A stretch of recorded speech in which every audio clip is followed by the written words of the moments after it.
Hello viewers, कैसे हो आप सब लोग। उम्मीद करता हूँ बहुत अच्छे से होंगे। स्वागत है आपका मेरे YouTube channel study with doctor Pawan Oberoi. तो स्टूडेंट्स, आज इस वीडियो में मैं आपके लिए जो important questions for TGT, PGT, bank PO, SSC और बीएड एंट्रेंस के लिए जो मैंने सीरीज स्टार्ट कर रखी है, देखिए मैंने अलग अलग सीरीज स्टार्ट कर रखी है, ठीक है, ताकि कुछ जो भी कोई इंपॉर्टेंट चीज है, एक मोस्ट एक्सपेक्टेड एमसीक्यूज स्टार्ट कर रखी है, एक बेस्ट एमसीक्यूज स्टार्ट कर रखी है। तो आप अपने अपने टीजीटी, पीजीटी और बीएड एंट्रेंस से रिलेटेड इन सारी सीरीज को देख सकते हैं, क्योंकि जो बेस्ट एमसीक्यूज है टीजीटी, पीजीटी कॉमर्स के लिए, वो डेली की मेरी क्लास चलती है, तो 3 क्लासेस अब तक हो चुकी हैं उसमें।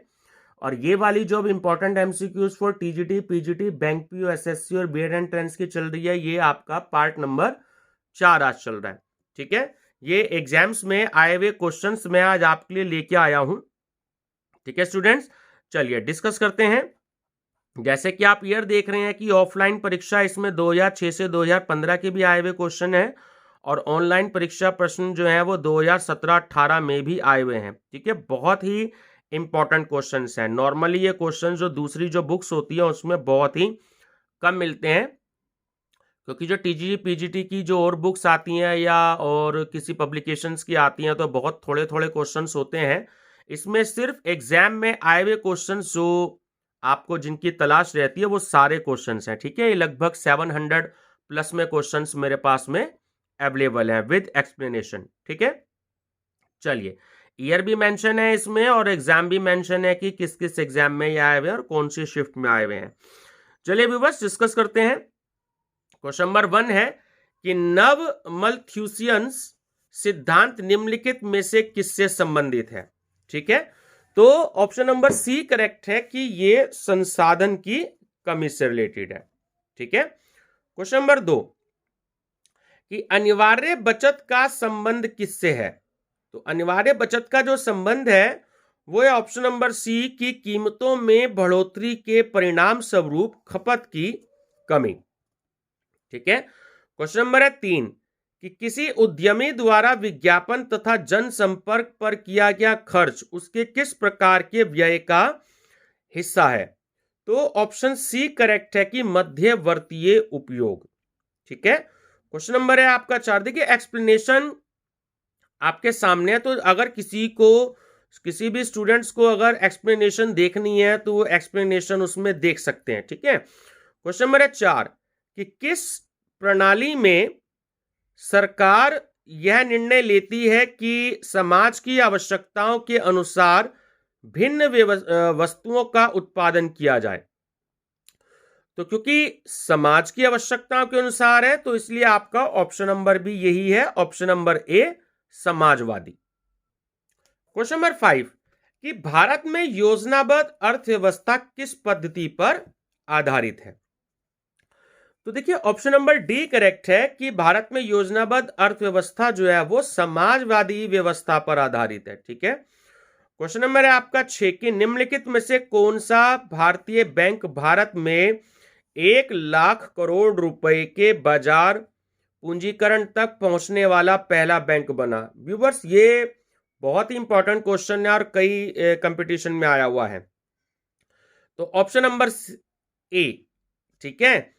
आईसीआईसीआई बैंक जो है वो भारत का पहला ऐसा बैंक है जो 1 लाख करोड़ रुपए के बाजार पूंजीकरण तक पहुंचने वाला बैंक बना, ठीक है। क्वेश्चन नंबर है आपका 7 कि गिफिन निम्न स्तरीय तथा घटिया माल पर विचार करते समय हमें ये ज्ञात होता है, ठीक है। तो देखिए ऑप्शन भी इसी में करेक्ट है, ऑप्शन नंबर बी कि गिफिन माल घटिया भी अवश्य होगा।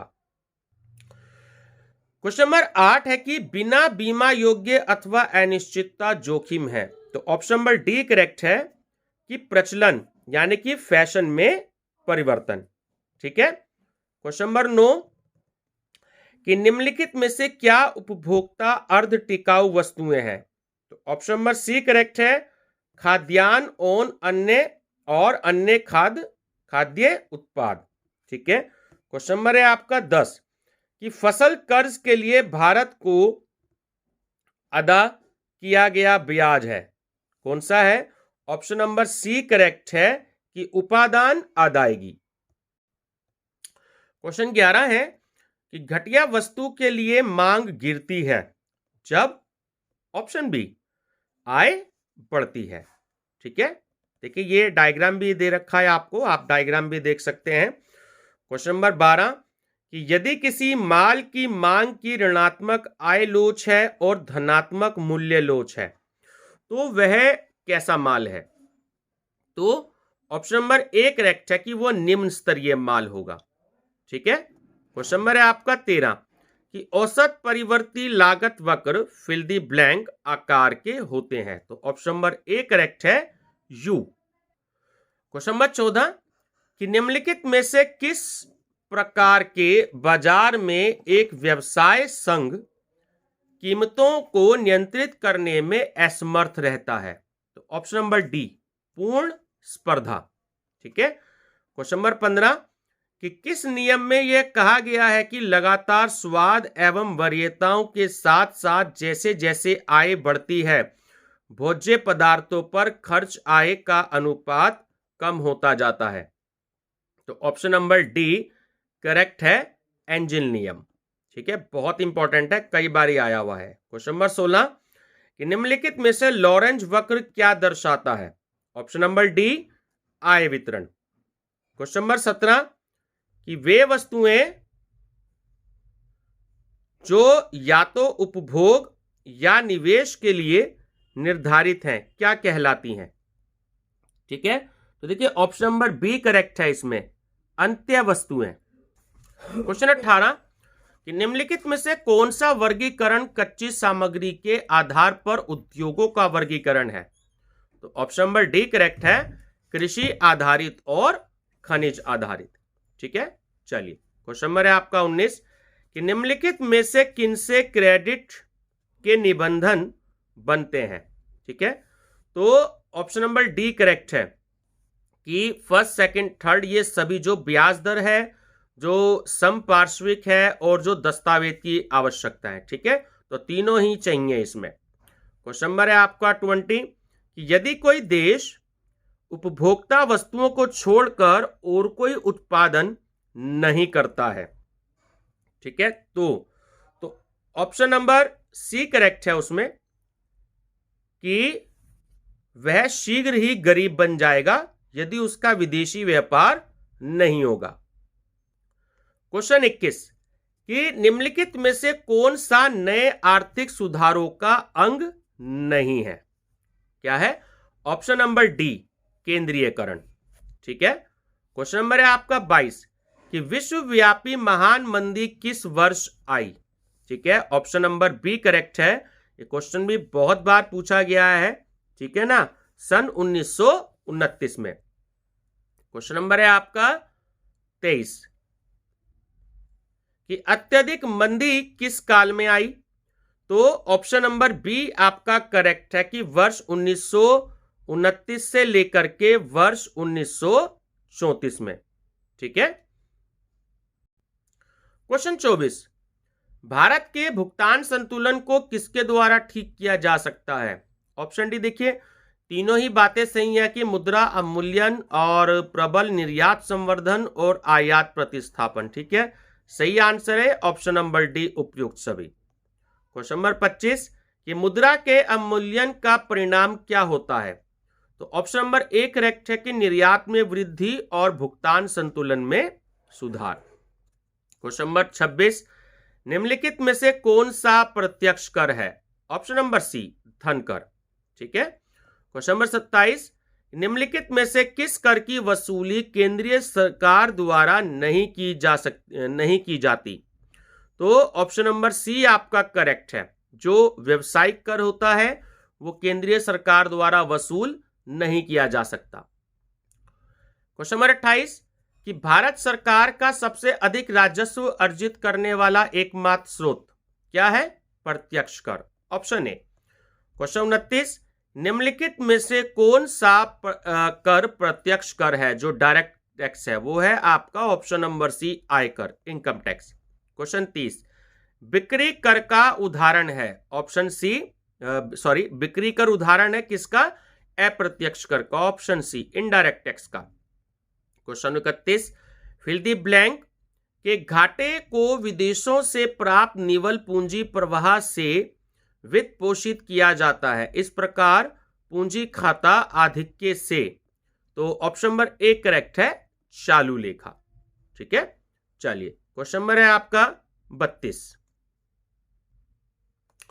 निम्नलिखित में से कौन सा कर केवल राज्य सरकार द्वारा लगाया जाता है? ऑप्शन नंबर ए मनोरंजन कर।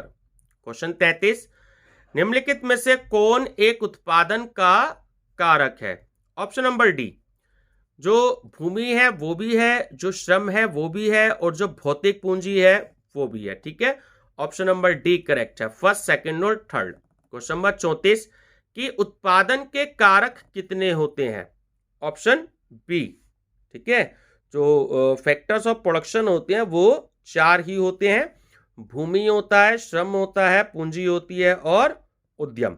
ठीक है, उद्यम वृत्ति या आपके जो एंटरप्रेन्योर्स होते हैं। क्वेश्चन नंबर 35, कि भारत की राजकोषीय नीति में निम्नलिखित में से कौन सा उद्देश्य शामिल नहीं है? तो ऑप्शन नंबर डी करेक्ट है, जो अंतरराष्ट्रीय व्यापार का विनियमन जो है वो भारत की राजकोषीय नीति में निम्नलिखित जो है वो इसमें शामिल नहीं है। क्वेश्चन 36, की सरकार के व्यय, कराधान और उधार लेने संबंधित नीति क्या कहलाती है? तो वो कहलाती है ऑप्शन नंबर ए राजकोषीय नीति। ठीक है, क्वेश्चन 37, कि राजकोषीय नीति का संबंध है, ऑप्शन नंबर डी करेक्ट है, कि सरकार की आय तथा व्यय से। ठीक है, क्वेश्चन नंबर है आपका 38, कि निम्नलिखित में से कौन सा एक राजकोषीय नीति का यंत्र नहीं है? तो ऑप्शन नंबर डी करेक्ट है, क्रेडिट राशनिंग। क्वेश्चन नंबर 39, कराधान एक उपकरण है, तो ऑप्शन नंबर बी करेक्ट है, यह है राजकोषीय नीति का। क्वेश्चन नंबर 40, कि राष्ट्रीय आय निकालने के लिए एनएनपी में से निम्नलिखित में से किसे घटाया जाता है? तो ऑप्शन नंबर ए करेक्ट है आपका अप्रत्यक्ष कर को, इनडायरेक्ट टैक्स को। ठीक है, क्वेश्चन नंबर है आपका 41, कि किसी देश की राष्ट्रीय आय का निर्धारण करने के लिए निम्नलिखित में से कौन सी पद्धति प्रयोग में नहीं लाई जाती है?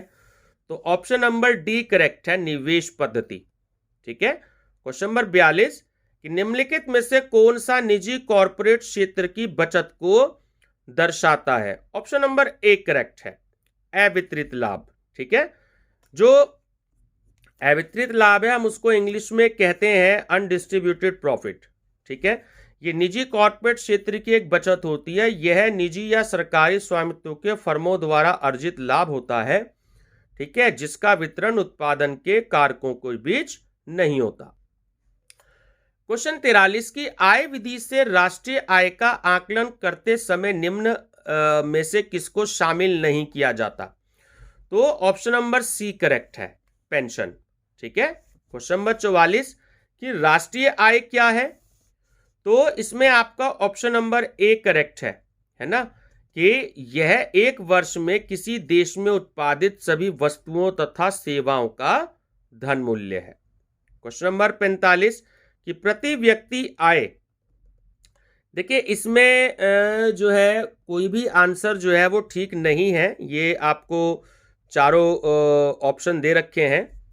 ठीक है, इसमें जो सही आंसर आएगा वो प्रति व्यक्ति आय का आएगा, कि राष्ट्रीय आय डिवाइडेड बाय कुल जनसंख्या।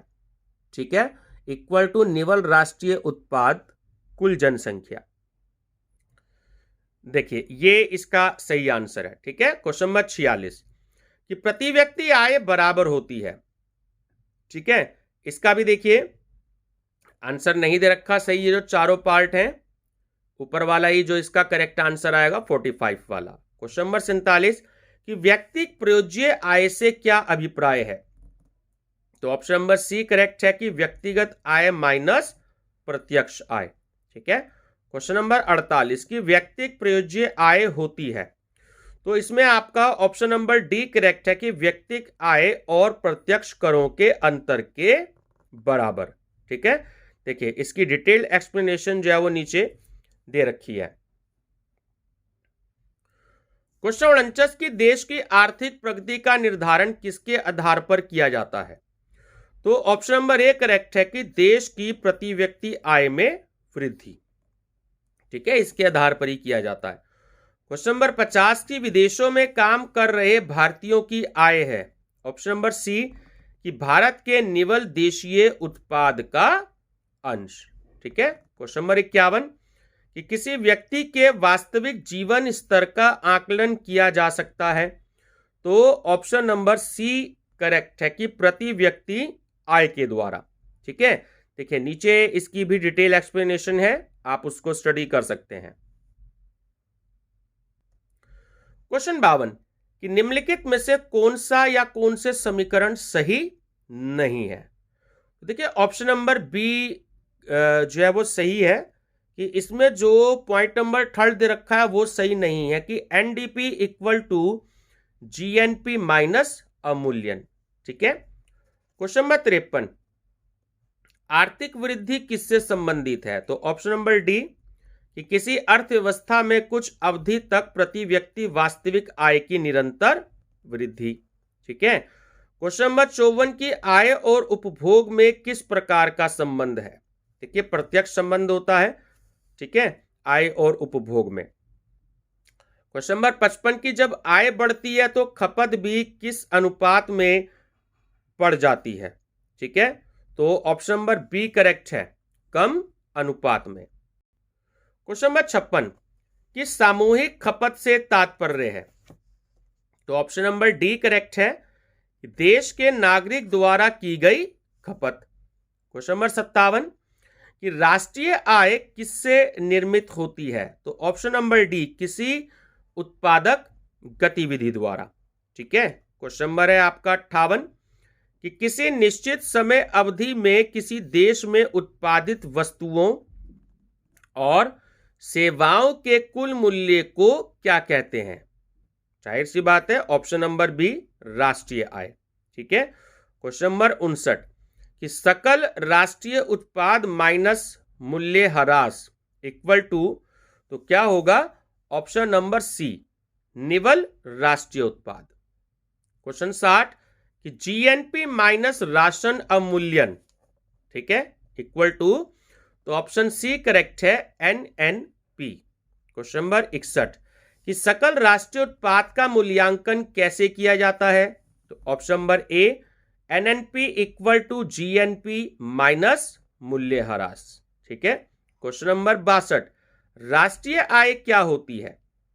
तो ऑप्शन नंबर बी करेक्ट है कि उत्पादन लागत पर निवल राष्ट्रीय उत्पाद। क्वेश्चन नंबर 63 भारत में राष्ट्रीय आय के प्राकलन तैयार किए जाते हैं किसके द्वारा? ऑप्शन नंबर डी आपका करेक्ट है, केंद्रीय सांख्यिकीय संगठन द्वारा। क्वेश्चन 64 कि अंतरण अदायगियों का अभिप्राय है?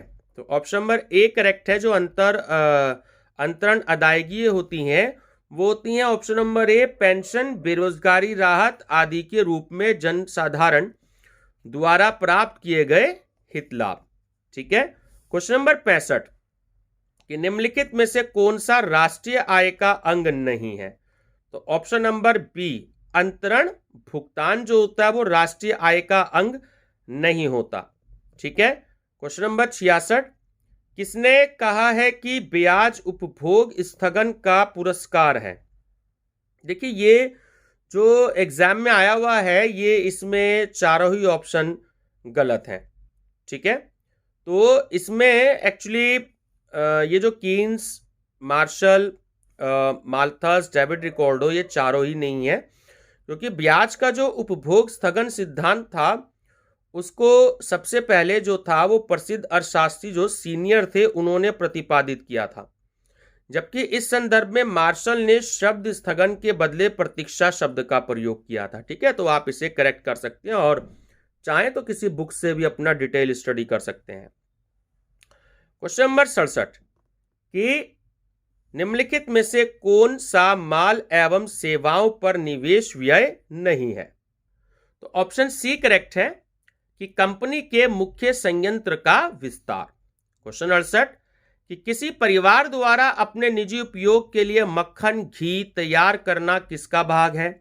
तो ऑप्शन नंबर डी, निजी लेखा निर्माण का। क्वेश्चन नंबर 69 कि बहुराष्ट्रीय फर्म, ठीक है, तो ऑप्शन नंबर इसमें आपका ठीक है ऑप्शन बी कि अनेक देशों में प्रचलित एक कंपनी होती है। ठीक है। क्वेश्चन नंबर 70 ऊपरी लागत का आशय उन खर्चों से है जो, ऑप्शन नंबर डी करेक्ट है इसमें, कि मशीनरी तथा उपकरण खरीदने के लिए तैयार किए जाएं। क्वेश्चन 71 कि किसी फर्म के सुलाभ क्या हैं? तो ऑप्शन नंबर डी करेक्ट है, उत्पादन लागत में बचत। क्वेश्चन 73 आंतरिक सुलाभ क्या होते हैं? तो ऑप्शन नंबर डी करेक्ट है, फर्म को तब होते हैं जब वह अपने उत्पाद का विस्तार करती है। ठीक है, चलिए लास्ट क्वेश्चन है स्टूडेंट्स इस वीडियो का, क्वेश्चन नंबर 73 कि वास्तविक सकल घरेलू उत्पाद को मापा जाता है। तो ऑप्शन नंबर बी करेक्ट है आपका, स्थिर दामों पर। ठीक है व्यूवर्स एंड स्टूडेंट्स, ये देखिए आज जो आपने क्वेश्चंस देखे होंगे तो आपको लग रहा होगा कि ये क्वेश्चंस कुछ अलग तरह के हैं। ठीक है, बहुत ही यूनिक क्वेश्चंस हैं। तो बहुत सारे एसएससी में जो अलग अलग इनकी जो जॉब्स होती हैं, ठीक है, ग्रेड सी या डी या जो मैट्रिक स्तरीय का जो एग्जाम होता है या जो 10+2 स्तरीय जो एग्जाम होता है उससे रिलेटेड है और ईयर भी मेंशन है। ठीक है, सीपीओ की जो परीक्षा होती है एसएससी में, ये सब उससे रिलेटेड है। ठीक है, तो चलिए वीडियो पसंद आई हो तो लाइक शेयर सब्सक्राइब जरूर करिएगा। ठीक है, और इससे रिलेटेड ये आज इंपॉर्टेंट एमसीक्यूज का ये आपका पार्ट नंबर 4 है। इससे पहले के 3 पार्ट में अपलोड कर चुका हूं, important questions for TGT, PGT, bank PO, SSC and BEd entrance part के नाम से। ठीक है, तो चलिए स्टूडेंट्स, कोई भी आपका सजेशन है तो स्वागत है आपके सजेशंस का। वीडियो पसंद आए तो लाइक शेयर सब्सक्राइब जरूर करिएगा। Thank you students.